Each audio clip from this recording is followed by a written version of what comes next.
Premium triplex villas at Bachupally APR projects. Hello Shafi గారు. Hello Nagaraju గారు. Narcissistic లక్షణాలు అసలు ఏ విధంగా ఉంటాయండి? అంటే చాలామందికి కొన్ని బిహేవియర్స్ అర్థం కావు.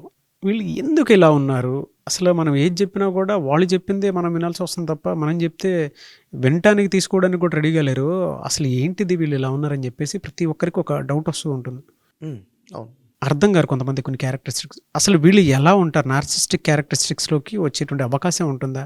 వాళ్ళని ఎలా ఐడెంటిఫై చేయాలి? నాగరాజు గారు, ఈ నార్సిస్టిక్ బిహేవియర్ అంటే ఇలాంటి ఒకప్పుడు మనం చెప్పి ఆ ఫలానా వ్యక్తి అని చెప్పాలి, వెతకాలి. కానీ ఈ రోజుల్లో చాలామంది కనిపిస్తున్నారు. అంటే ఇప్పుడు వస్తున్నటువంటి జనరేషన్లో ఈ బిహేవియర్ చాలా ఎక్కువ మందిలో కనిపిస్తుంది, డెవలప్ అవుతుంది ఆ విధంగా. ఏంటి అసలు నార్సిస్టిక్ బిహేవియర్ అంటే ఏంటి, ఎవరిని అంటారు అంటే, ఒక మాటలో చెప్పాలంటే ఎవరిలో అయితే స్వార్థం పీక్స్లో ఉంటుందో వాడేనండి నార్సిస్టిక్. అంటే స్వార్థం పీక్స్, అంతకు మించిన స్వార్థం ఉండదా అన్నట్టుగా అనిపిస్తుంది. వీళ్ళు ఎలా ఉంటారంటే నాగరాజు గారు, ఫస్ట్ పాయింట్, వారిని అమితంగా ప్రేమించుకుంటారు. ఎంతగా వారిని వారు ఇష్టపడతారంటే ఇంకా వారి దగ్గరలో కూడా ఇంక దేన్ని ఎవరిని ఇష్టపడరు వాళ్ళు, అంత అమితంగా ఇష్టపడతారు. సరే, తను ఇష్టపడటం మంచిదే కదా, హద్దుకు మించి ఉంటుంది. ఇంకా తనకు తను ఎంత ఇంపార్టెన్స్ ఇచ్చుకుంటారంటే ఇంక ఎవరికి దేనికి అంత ఇంపార్టెన్స్ ఉండదు. ఇక్కడ ఏమవుతుందంటే వీళ్ళ బిహేవియర్ ఎలా ఉంటుందంటే, ఎప్పుడు కూడా వీళ్ళతో పాటు నలుగురు ఉండాలి అన్న ఫీలింగ్. అందరూ నాతో ఉండాలి, అందరూ నన్ను ప్రశంసించాలి, నన్ను పొగడాలి, నన్ను గౌరవించాలి, నాకు ప్రాముఖ్యత ఇవ్వాలి, నా వల్లనే వాళ్ళు ఉన్నారన్న ఫీల్లో వాళ్ళు కనబడాలి. అంటే అందరూ కూడా తన ముందు ఒదిగి ఉండాలి అన్న ఫీలింగ్ బలంగా ఉంటుంది. నలుగురు ఉన్నారంటే నలుగురు నేను గొప్పవాడిని, నేను తెలియగలనోడిని, నా వల్లనే వీళ్ళు ఉన్నారు అన్న ఫీల్ తనకి మాటి కలగాలి. ఆ విధంగా ఎదుటి వ్యక్తి బిహేవ్ చేయాలి అన్నది అనిపిస్తుంది. ఎందుకు అలా బిహేవ్ చేయాలంటే ఇది నిజమేగా అన్న ఫీల్లో ఉంటాడు. మళ్ళీ ఇది నిజమని నమ్ముతాడు, నేను గొప్పవాడిని కదా అని.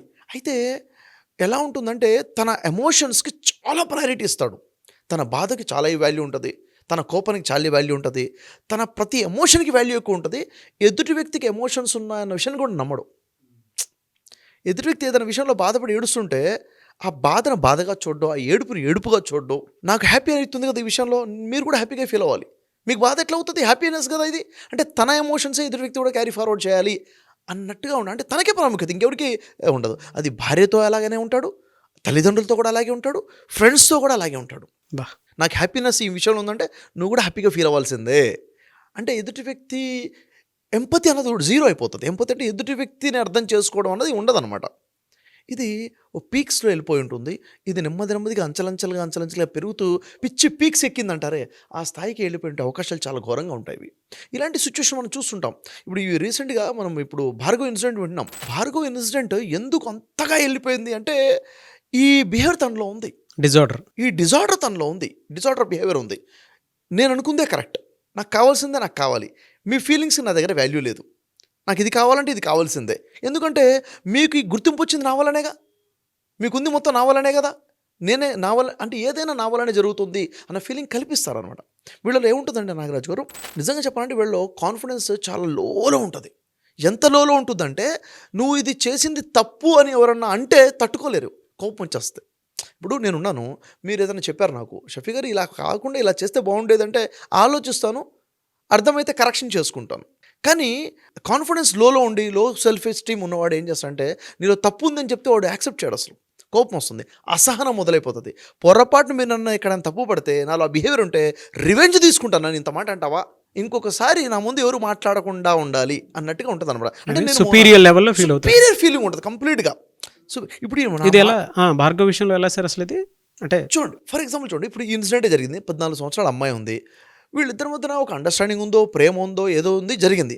తర్వాత నేను చెప్పినట్టుగా నువ్వు చేయాల్సిందే అన్న ఫీలింగ్, నువ్వు నా కోసం ఉపయోగపడాలి అంటే వీళ్ళు ఇంకో బిహేవియర్ ఏముంటుందంటే నాగరాజు గారు, వీళ్ళు మోసపూరితమైన మాటలు, మోసపూరితమైన బిహేవియర్ ఉంటుంది వీళ్ళలో.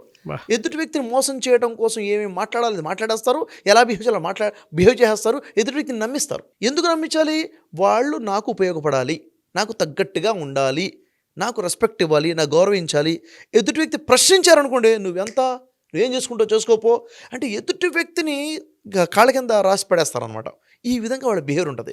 ఇది జరిగింది కాబట్టే ఆ అమ్మాయి ఒకేసారి రివర్స్ అయిపోయింది. అవును, అక్కడ హర్ట్ అయింది. అంటే ఈ నార్సిస్టిక్ బిహేవియర్ ఉన్న వాళ్ళ చుట్టుపక్కల ఉన్న వాళ్ళు ఖచ్చితంగా హర్ట్ అవుతారు. ఎందుకు హట్ అవుతుంటే వాళ్ళ ఎమోషన్స్కి ఇక్కడ రెస్పెక్ట్ లేదు కదా. కాబట్టి అక్కడ హట్ అవ్వడం వల్ల ఫస్ట్ ఒక రిలేషన్ కొన్ని రోజులు మంచిగా ఉందేమో, ఎప్పుడైతే వీడి అసలు తత్వం, అసలు మోసపూరిత తత్వం బయటపడిపోయిందో తను హట్ అయిపోయింది. ఎప్పుడైతే ఈ విషయం బయటపడిపోయిందో వెంటనే రివర్స్ అయిపోయింది మ్యాటర్. ఈ విషయం నేను చెప్పడం కాదండి, తనతో పాటు క్లోజ్ జర్నీ చేసినట్టు వాళ్ళ ఫ్రెండ్స్ చెప్తున్నారు. ఏమన్నారు, మేము ఎందుకు దూరం అవ్వాల్సి వచ్చిందంటే వాడి బిహేవియర్ అలా ఉంది, ఏ విషయం చెప్పినా తీసుకునే స్థితిలో ఉండేవాడు కాదు, మమ్మల్ని తప్పు పట్టేవాడు, ప్రశ్నిస్తే దూరం చేసేసాడు, అంటే యాటిట్యూడ్ చాలా రూడ్గా తయారైపోయింది అని చెప్పేసి ఎవరు చెప్తున్నారు, తన క్లోజ్ ఫ్రెండ్సే చెప్తున్నారు. ఇంకా వీళ్ళ బిహేవియర్ ఏంటంటే ఎదుటి వ్యక్తిని భయపెడతారు, లేకపోతే ఎంత మోసపూరితంగా ఉంటుందంటే నువ్వు లేకపోతే నేను ఉండలేను, బతకలేని చెప్పేసి కోసేసుకుంటారు కూడా.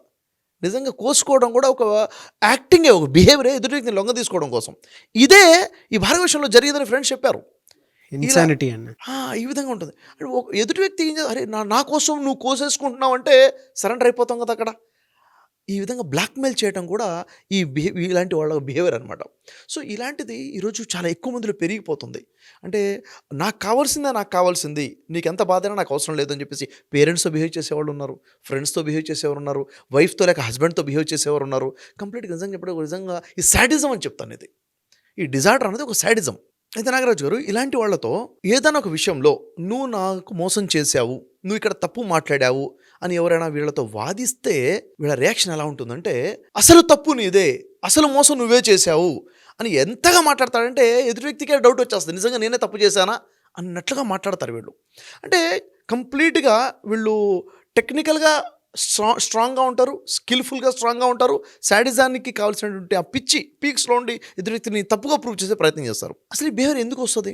ఫైనల్గా వీళ్ళకి కావాల్సింది ఏంటంటే నేను ఎదగాలి, నేను ఫేమ్ అవ్వాలి, నేను డెవలప్ అవ్వాలి, నా చుట్టూ ఉన్న వాళ్ళందరూ కూడా నా డెవలప్మెంట్కి ఉపయోగపడాలి. సరే నేను నీకు ఉపయోగపడాను కదా అని ఎవరన్నా అంటే, లేదు నీకోసం నేను ఉపయోగపడ్డాను, నేనున్నాను కాబట్టి నువ్వు ఉన్నావు, నీకు వచ్చిన గుర్తింపు నా వల్లనే వచ్చింది అంటే ప్రతి వ్యక్తికి వచ్చిన గుర్తింపు తన వల్లనే అని అందరూ ఒప్పుకోవాలంటాడు.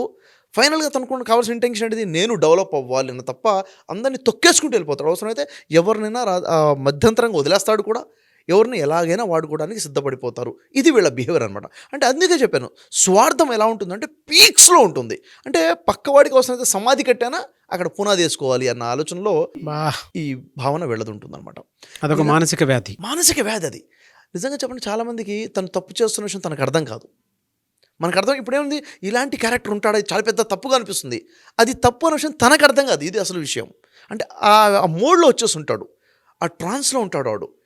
ఇదే కరెక్ట్, నేనే గొప్ప, నాకే కావాలి, ఇంపార్టెన్స్ తన కోసం అంత సెల్ఫ్ ఉంటుందన్నమాట. ఈ స్థాయిలో ఉండడం పెద్ద డిజార్డర్ ఇది.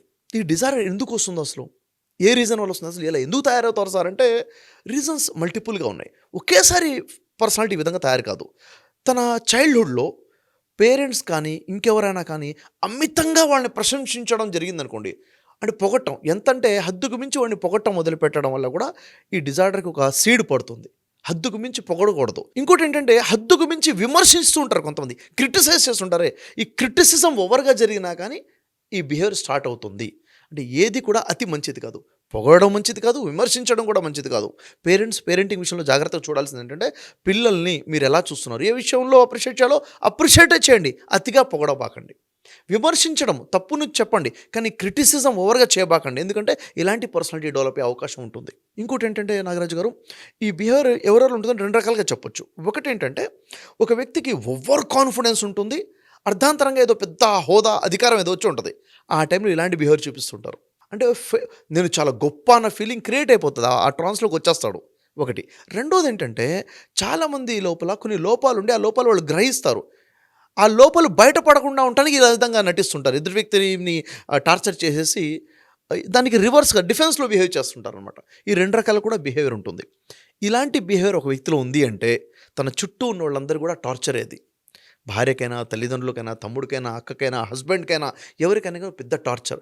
ఇలాంటి వాళ్ళ రిలేషన్స్ లాంగ్ రిలేషన్స్ ఉండవు, బ్రేకప్స్ అయిపోతూ ఉంటాయి. ఇలాంటి రిలేషన్స్ లాంగ్ రిలేషన్స్ బ్రేకప్ అయిపోతూ ఉంటుంది. అందరి బుక్స్లో కూడా బ్యాడ్ బుక్స్లోనే వీళ్ళు ఉంటారు. అయితే ఫైనల్గా వీళ్ళ వల్ల చుట్టుపక్కల వాళ్ళకి నష్టం అంటే లిమిటెడ్లో చుట్టుపక్కల నష్టము, కానీ అంతిమంగా లైఫ్ టైంలో లాస్ అయ్యేది ఎవరంటే లూజర్స్ వీళ్ళే అని చెప్పాలి. అంటే వాళ్ళే పెద్ద శత్రువులుగా మారిపోతారు. సరే, వీటిని ఓవర్కమ్ అవ్వడానికి ఏదైనా ఆన్లైన్ కోర్సెస్ కానీ అలాంటివి ఏమైనా ఉంటాయి సార్ మీ దగ్గర? ఎస్, యాక్చువల్గా ఇలాంటి పర్సనాలిటీ ఓవర్కమ్ అవ్వడం తనకెంత అవసరమో సొసైటీకి అంతే అవసరం. ఎందుకంటే వీళ్ళకి ఏం చేయాలి సార్, పాయింట్ వైజ్గా చూసుకున్నట్లయితే ఇలాంటి వాళ్ళు ఎలా బయటపడాలి అంటే ఫస్ట్ ఈ వ్యక్తికి ఎంపతీని ప్రాక్టీస్ చేయించాలి. ఎంపతి అంటే ఏంటి? ఎదుటి వ్యక్తి ఫీలింగ్స్ని అర్థం చేసుకోవడం ప్రాక్టీస్ చేయించాలి. ఇది ఒక థెరపీ ఉంటుంది. ఆ థెరపీ వాళ్ళకి చాలా బలంగా ఉపయోగపడుతుంది. ఇంకోటి ఏంటంటే importance and reality of individuality చెప్పాలి వాళ్ళకి. నువ్వు మాత్రమే కాదురా బాబు, ఎదుటి వ్యక్తికి కూడా ఒక ఇండివిజువాలిటీ ఉంది, తనకే ఫీలింగ్స్ ఉన్నాయి, తనకి ఒక ఎమోషన్స్ ఉన్నాయి విషయం తనకి అర్థమయ్యే విధంగా చెప్పాలి. ఇది ఒక కౌన్సిలింగ్ ద్వారా, ఒక థెరపీ ద్వారా పాసిబుల్ అవుతుంది. ఇలాంటి వాళ్ళ థెరపీ ద్వారా బయటికి తీసుకొస్తే తనకి హెల్ప్ చేసిన వాళ్ళం అవుతాము. లేకపోతే తన వల్ల అందరికీ నష్టమే, తనకు కూడా చాలా పెద్ద నష్టం అవుతుంది. అలా ఆన్లైన్ కోర్సెస్ ఏమైనా ఉన్నాయండి మీ దగ్గర? దీనికోసం లైఫ్ courses స్కిల్స్ కూడా ఉన్నాయి. యాక్చువల్గా అంటే ఈ లైఫ్ స్కిల్స్ గురించి చాలామంది పేరెంట్స్ పిల్లలకి పేరెంటింగ్లో చాలా వెనకబడి ఉన్నారు. ఏం చెప్పాలో తెలియదు. స్కూల్లో కూడా ఇలాంటి ఎడ్యుకేషన్ ఉండదు. ఈ లైఫ్ స్కిల్స్కి సంబంధించి స్పెషల్గా ఒక వర్క్షాప్ ఉంది నాగరాజు గారు. 12 hours ఆన్లైన్ వర్క్షాప్ ఉంది, రికార్డెడ్ వర్క్షాప్ ఇది. ప్రతి పేరెంట్ కూడా ఈ వర్క్షాప్ తీసుకొని పిల్లలకు చూపించాలి.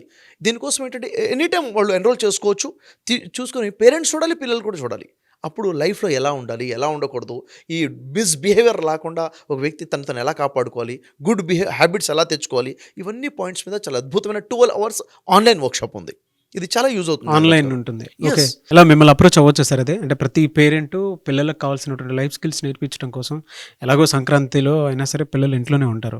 అవును. సో అది మిమ్మల్ని అప్రోచ్ అవ్వచ్చా దానికి, ఆ కోర్స్ ఖచ్చితంగా కోసం? ఏంటంటే నాగరాజు గారు 2 వేస్ ఉన్నాయి. ఒకటి మన దగ్గర ఉన్నటువంటి ఆన్లైన్ వర్క్షాప్ అటెండ్ అయ్యి కూడా లాభాన్ని పొందొచ్చు. రెండోది లేదు సార్ స్పెషల్గా నాకు ఏదైనా కౌన్సిలింగ్ కావాలి, థెరపీ కావాలి మా పిల్లవాడికి అంటే ఖచ్చితంగా వాళ్ళు పర్సనల్గా కాంటాక్ట్ చేస్తే వాళ్ళకి టైం ఇద్దాం, థెరపీ కోసం సపోర్ట్ చేద్దాం మనం ఖచ్చితంగా. డెఫినెట్గా. Thank you so much Shafi garu. Thank you.